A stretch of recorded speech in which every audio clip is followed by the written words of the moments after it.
Well, ladies and gentlemen, let's begin the first keynote presentation by Shri R. Lakshmanan, IAS. Shri R. Lakshmanan is Chief Executive Officer of REC Power Distribution Company Limited. He is an Indian Administrative Service Officer of 2004 batch from Bihar. He has done BCom from Annamalai University. He is also a fellow member of the Institute of Chartered Accountant of India. He is also holding the position of Executive Director in REC Limited since February 2019, and he is looking after financing of state-owned power utilities, stress asset management, monitoring and coordinating of government program like DDU-GJY, Saubhagya. Prior to joining REC Limited, he has served for 14 years in the government of Bihar and held various important positions, including Managing Director of Discom, Transco and Genco District, Magistrate of Darbhanga and Saharsa District, ACEO, Rural Road Development Agency, and additional Chief Electoral Officer. So let's everybody welcome the first keynote presentation by Shri R. Lakshmanan. And now I request Sir to please take over. Thank you.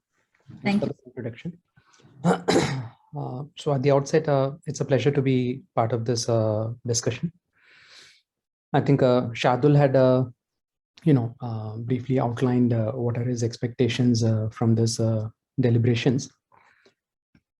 So, the present context is like, why smart metering and why are we as a country, looking for 100% prepaid smart metering over the next few years.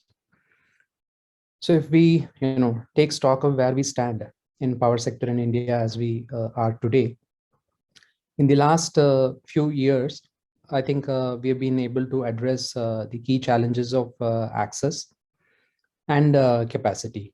So on these both these fronts, in terms of capacity, we are as we stand today, like there is hardly deficit, and we have been able to connect each and every household across the country.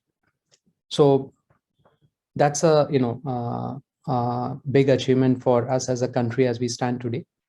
But there are challenges which are remaining for us to address. So one of the key challenges that we face today is the financial viability of the sector. And financial viability in turn has a significant impact on the ability of the utilities to provide reliable and quality power supply.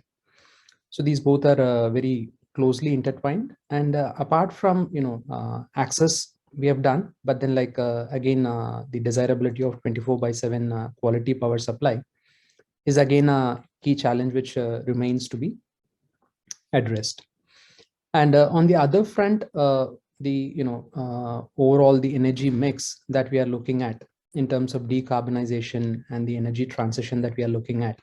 So that's again a key challenge which as a country we are trying to address.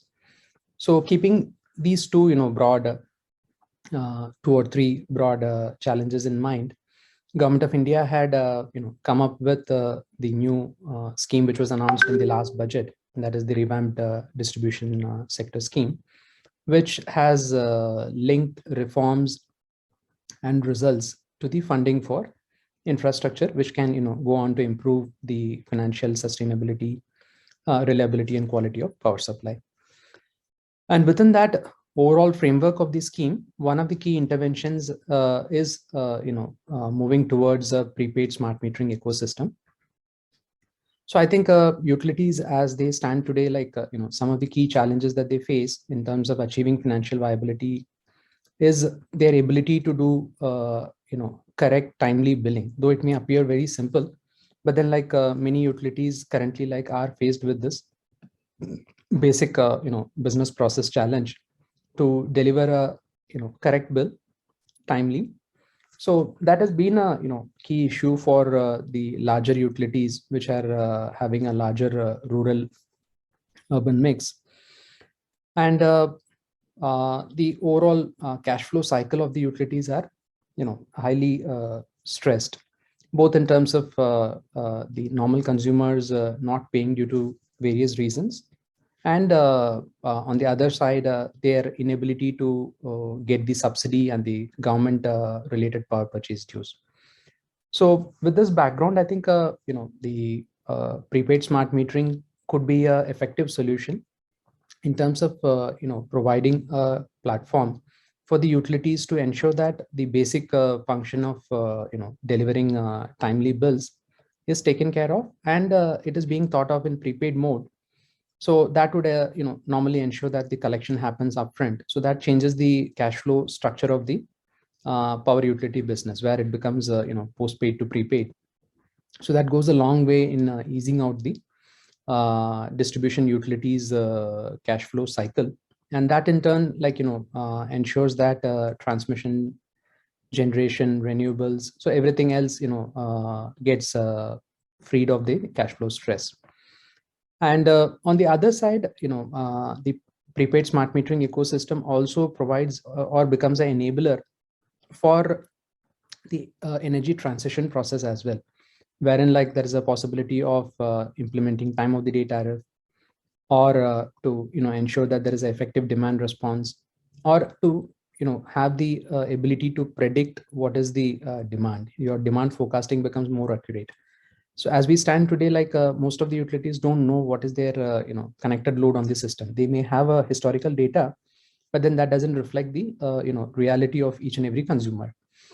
So as we move to a smart metering ecosystem, these basic things get established, and as we start getting more and more of data, then there are many more use cases that naturally get built up over such robust data that starts coming in.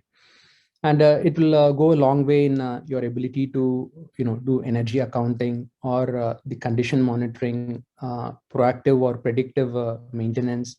So a lot of use cases flow out of it. And when we talk of smart metering as an ecosystem, we are talking of feeder level, DT level, and then the consumer level. So there is a end-to-end metering that we are looking for. And so this being said, now what is the way forward in terms of India as a country? We are looking at something like 20 odd crore smart meters over the next 3 years, 4 years time frame.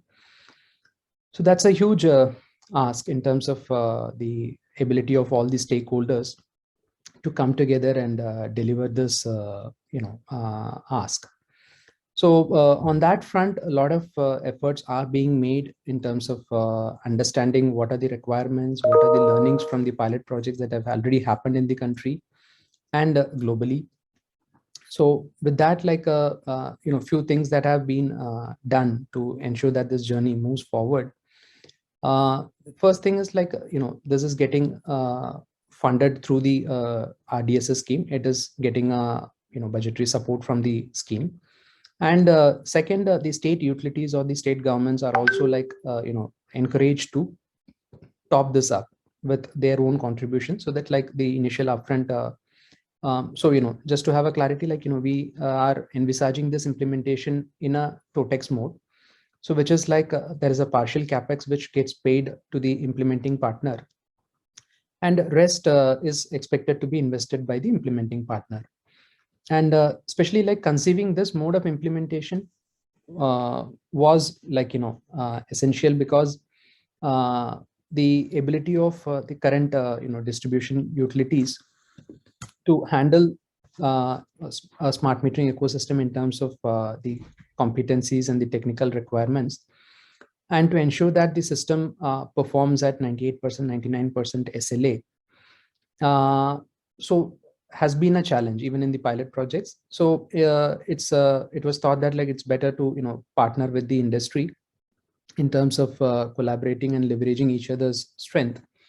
So that is how TOTEX mode primarily becomes essential, so that there is a partner who invests money along with you, and then he implements the entire system, and then he maintains it, operates it for the next 8 years or so. So it's a 10-year framework that is being conceived. And this essentially is more of a business process change, it's not a like simple infrastructure project. So in that way, like the participation of utility also becomes very critical. And 15 to 30% funding support is envisaged from Government of India plus the utilities, and probably another 30%, 35% that is of the upfront cost.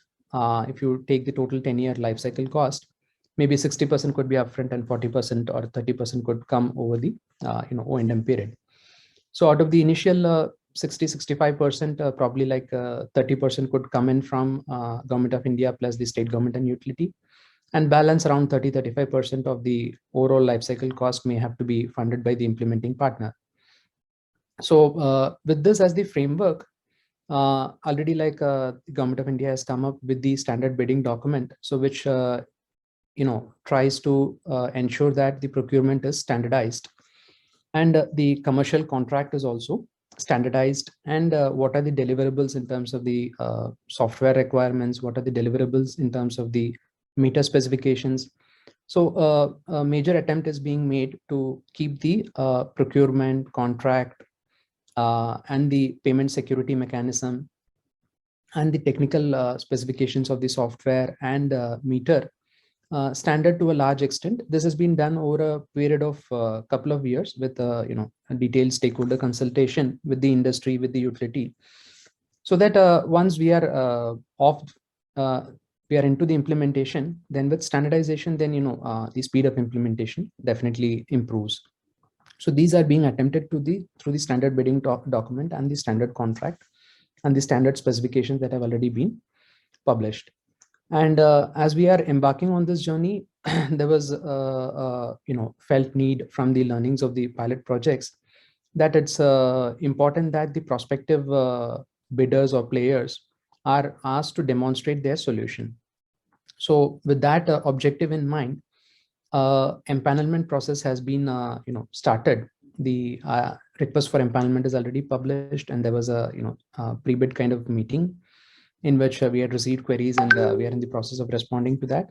So once that is done, I think the industry can apply for demonstrating and testing their solution. So in this testing process, what is being attempted is like to get the industry together in terms of the smart metering value chain.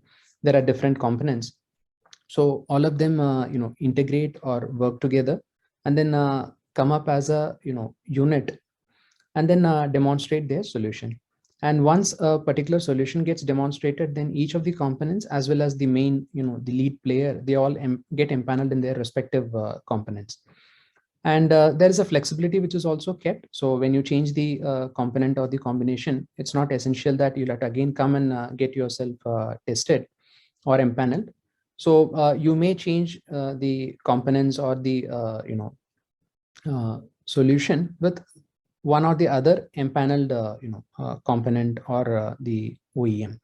So that flexibility is kept.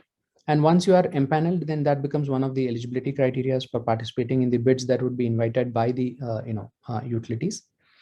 So more on moving forward, I think maybe a month or so or two down the line, I think the procurement processes should get active in terms of the utilities calling for the bids.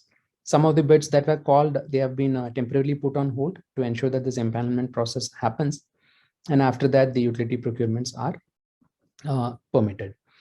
And the other key issue from the industry has been that there are no firm orders for them to commit towards manufacturing. And there have been a lot of logistic and supply chain challenges on the manufacturing side as well, which I think industry is, we have had discussions. I believe they're working on addressing the supply chain issues, especially in terms of certain imported components on the semiconductor side. So that is also like brings in the question of firm orders, so that the industry can plan their manufacturing and supply, so that the lead time is kept to the minimum, wherein they can commit their investments in terms of procuring the components, committing to manufacturing. So that's an aspect where Government of India is attempting through the CPSEs for aggregating demand and then starting the procurement. So in that direction, REC as a company through its subsidiary REC Power Development and Consultancy is also trying to come up with the aggregated procurement. Similarly, like Power Grid has been, given this mandate, so they are also into this process, as well as PFCCL, which is a subsidiary of Power Finance Corporation. So these three CPSEs are also like in talks with states and utilities to aggregate demand and come up with a procurement with the CPSE will do on similar model, and then get it implemented for the utility. So these tenders should also be out over the next month or so. And the overall model, as a AMI infrastructure, the current procurement document suggests that it will be from meter to MDM, including the prepaid solution. But as we are understanding it more and in discussion with the utilities and the industry, so there are going to be two models going forward. One, the current model as it stands, meter to MDM plus prepaid, where a utility wants such kind of solution, it may go with this option. And we are coming with option 2, which will be basically like meter up to HES, because many utilities are planning that they would like to have a billing which will have the prepaid solution, and they might also would like to have a utility level common MDM. So then in that case, that procurement would happen separately, and the smart metering procurement would be restricted to meter plus HES. So this option would also be enabled. So there will be two options depending on the utility's particular business plan, or what is their thinking and what is their requirement considering their current situation in terms of their systems and processes. So they can opt either one of the options. And we have also been in talks with the investment and the financing industry. So they've also shown keen interest, and there are concerns from their side in terms of how will the payment security work, because they would be funding it, they would be financing the projects. So there is a direct debit mechanism which is put in place, but there have been some concerns around what will be the terminal value, whether it can be improved, or the first charge on the cash flows, or the mortgage on the assets. So these issues are being refined in consultation with the financing industry as well. So I think soon we should be able to come up with a revised version of the bid document, so which will probably like address a lot of this feedback which we have got from the implementing industry partners, the financing partners, and even the utilities. And similarly, like another key aspect in terms of testing and inspections, which is also has been seen to be a time consuming process with the utilities. So that is also like been rationalized, keeping in mind the requirement of quality and the pace of implementation. So the on all these aspects, we have tried to bring about a balance considering the different interests of different stakeholders. So with all these efforts being put, and with intense engagement with the stakeholders, so there is a it's going to be an exciting journey in terms of going through this transition. And we sincerely believe that with right participation from all stakeholders, and driven by the utilities top management with the ownership for this project, and trying to leverage and take advantage of all the possible use cases of a smart metering ecosystem. So we'll definitely like go a long way in getting the financial viability and sustainability, that in turn leading to a reliable and quality power supply. So that's where we are moving towards, but it's going to be a challenging and exciting journey. And it's important that all the key stakeholders, the industry, the investors, and the financiers, and the utilities, and the governments at the central and state level, all of us work together for us to able to move forward on this journey. So with this, would like to stop, and if there are any questions, we can take it. Thank you.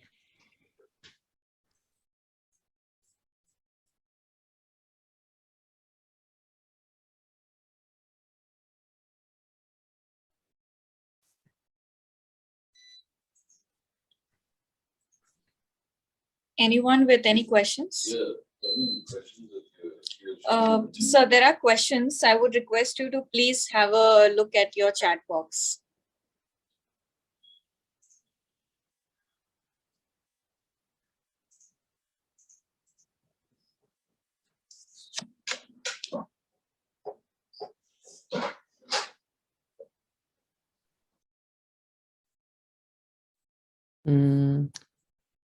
So I cannot see any questions on the chat box.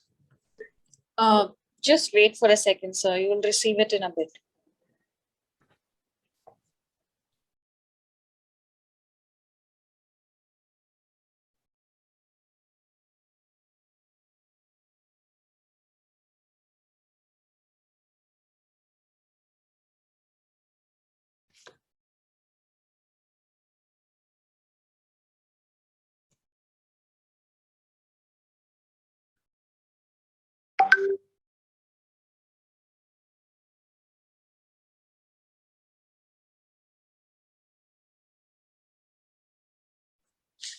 So I have received one question from the audience.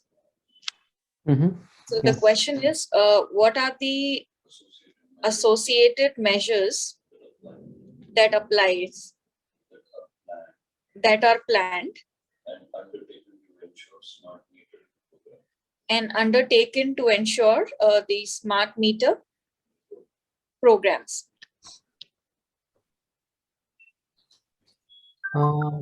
So can you, if I've understood it, like the question is like, what are the associated measures that are being taken to ensure the smart metering? Yes. Okay.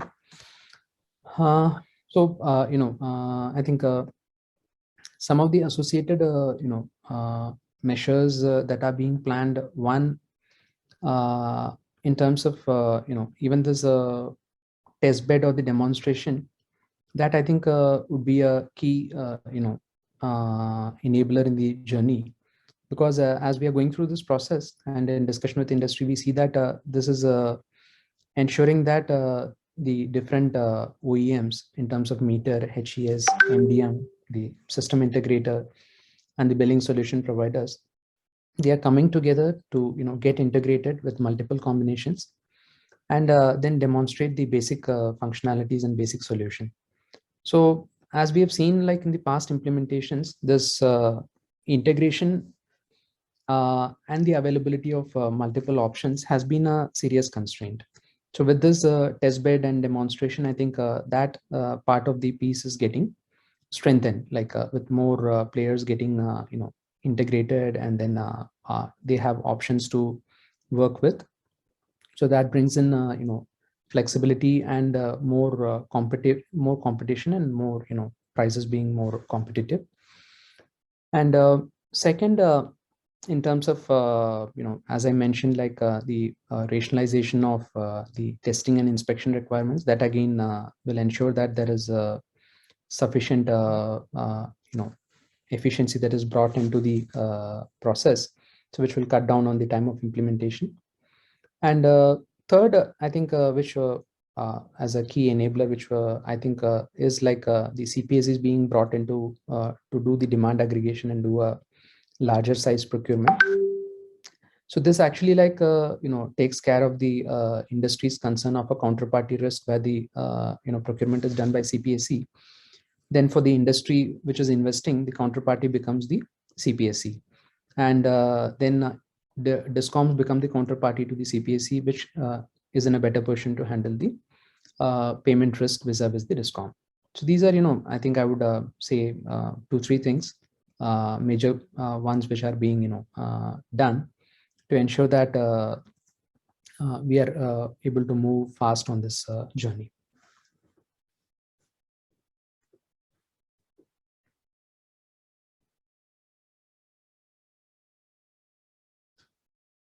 So there's another question. So it is like this: given the financial health of the utilities in India, do you think the utilities will take up this proposition as a mission mode project, or will resort to wait and watch? That's a relevant question.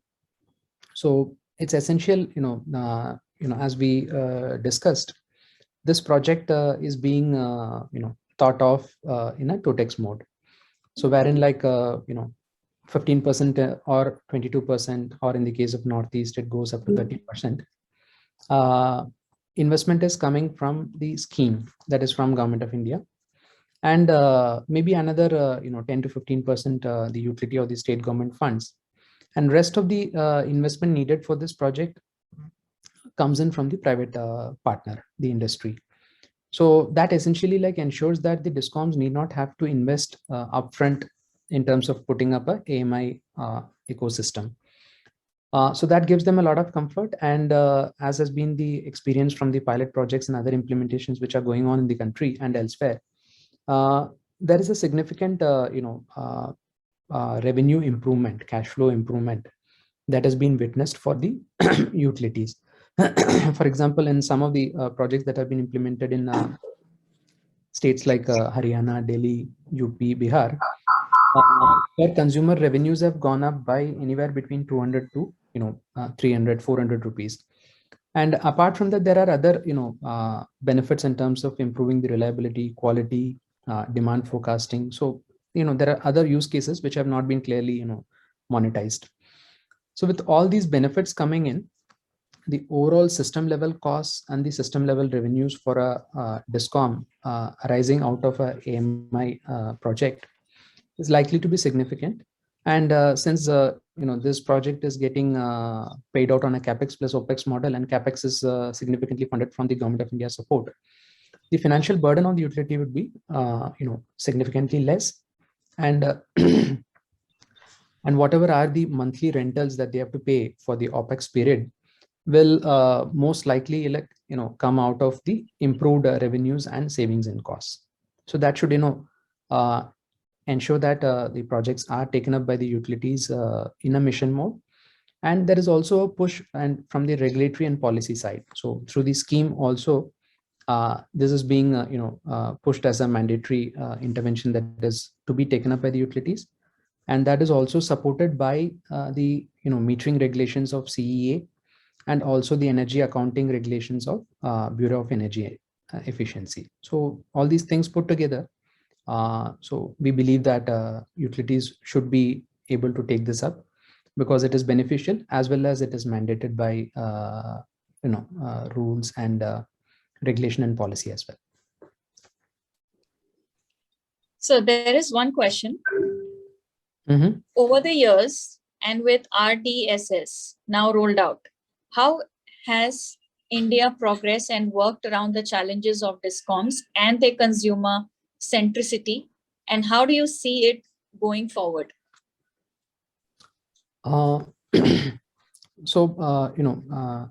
This question, in terms of consumer centricity, the previous schemes, were aimed at, targeted at ensuring that the power reaches each and every consumer in terms of access and the overall quantum of power available. So that is the primary service that you provide to the consumer. So these two things have improved. With RDSS, the target is towards reliability and quality and 24/7 power supply.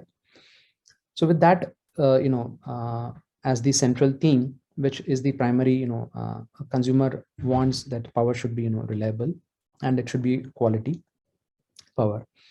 So that being the objective, I think one of the enablers, as we discussed, the smart metering ecosystem ensures that the consumer, especially like his basic bill, he gets a correct bill because it is automated and it is prepaid, so he can recharge as his as it is convenient to him. Otherwise, like in the current system, sometimes in most of the rural areas, utilities deliver bills once in 2 months, once in 3 months, and the bills get accumulated. So these are some of the tangible immediate improvements a consumer can expect from a smart metering ecosystem. Correct bills, timely bills, and payment as per his convenience. And through the mobile apps that would be provided, I think the consumers can see their energy consumption pattern and what equipments are consuming what power, and how they can bring in energy efficiency in their use, or conserve energy, reduce their energy bills.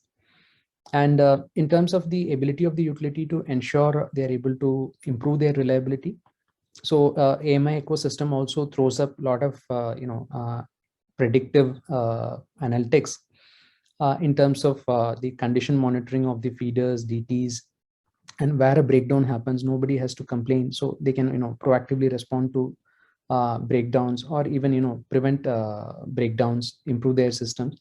So from a consumer centricity point, I think the AMI ecosystem brings in a lot of value and the possibilities. So I think going forward, wherever we are going on this journey, the consumer should be able to see all of these benefits.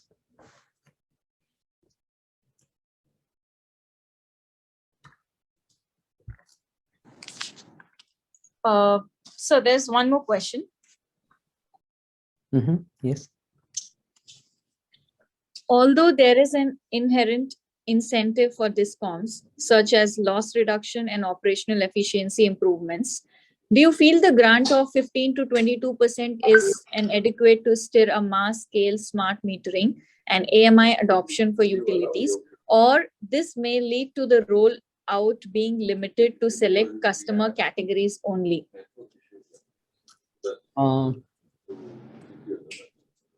In terms of the grant that is given from Government of India side, that could vary between 15 to 30%, depending on the state where it is, whether it's a hilly state or a special category state or state. And as the construct of the scheme is like, the utilities or the state governments are encouraged to put in a matching contribution. So that is also being encouraged. So probably like, both of it taken together, we could have a funding support of around 30% or upward of 30%. And that ensures that the monthly meter rentals are also like, reasonable. And so these two, things being put in place as a part of the, overall construct. So the idea is like utility should not find it, difficult to take up this project, because as I explained in the earlier part as well, there are a lot of benefits that would flow in directly as improved cash flows, and there will be a lot of other use cases in terms of helping the utility move towards the energy transition, move towards better, reliable and quality power supply. So all of this put together, I think there is a adequate need and justification, and I think utilities will be able to understand and take this up. So there seems to be like and even in most of the states that have come up for their approval of their action plan and the DPRs under the scheme. So I think quite a few major states have already taken their approvals, and all of them are proposing and getting sanctions for the smart metering component under this scheme. So things are moving in the right direction.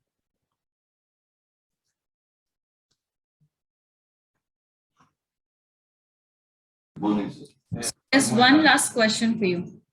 Yeah, right.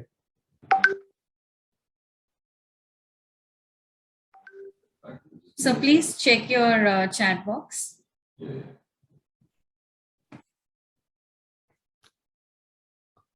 I'm yet to get the post.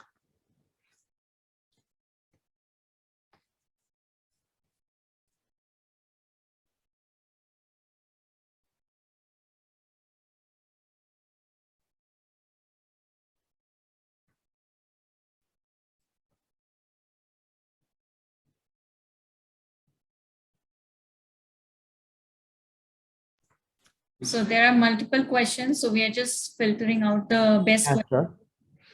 So just now I think I've got it. So we'll just take it up.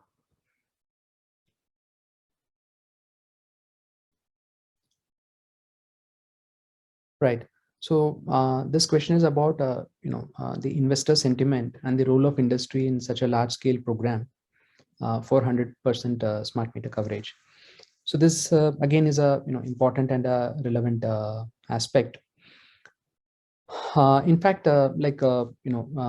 quite a few global investors and major Indian banks and financial institutions have also reached out to REC as a nodal agency for the scheme.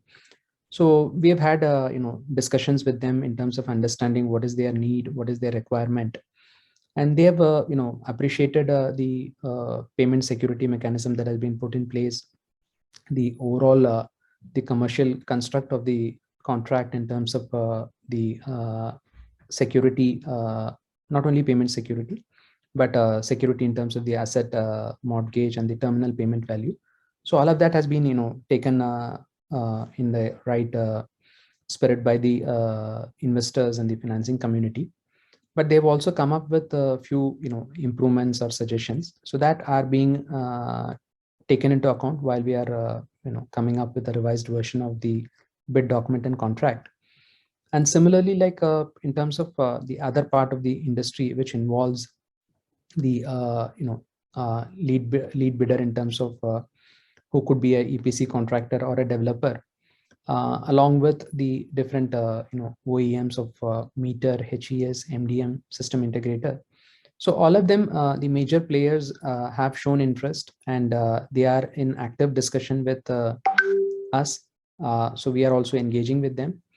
And for example, like some of the recent procurements that have are going on, there is a good amount of interest and adequate participation from and now we are seeing players coming up with pre-integrated solutions. So that is a good sign. And as we are going through this empanelment process, we believe that will lead to more integration and collaboration within the industry. So which is a good thing for us on the smart metering journey. So it is very important that investors and industry and the government and utilities, all four of us, work together, understand each other, and try to address the concerns of each other, so that like we are able to move forward on this exciting, challenging journey in a successful manner. Thank you. Thank you, sir. It was really wonderful having you. Thank you so much for the session. Yeah, thank you. Thanks for having me.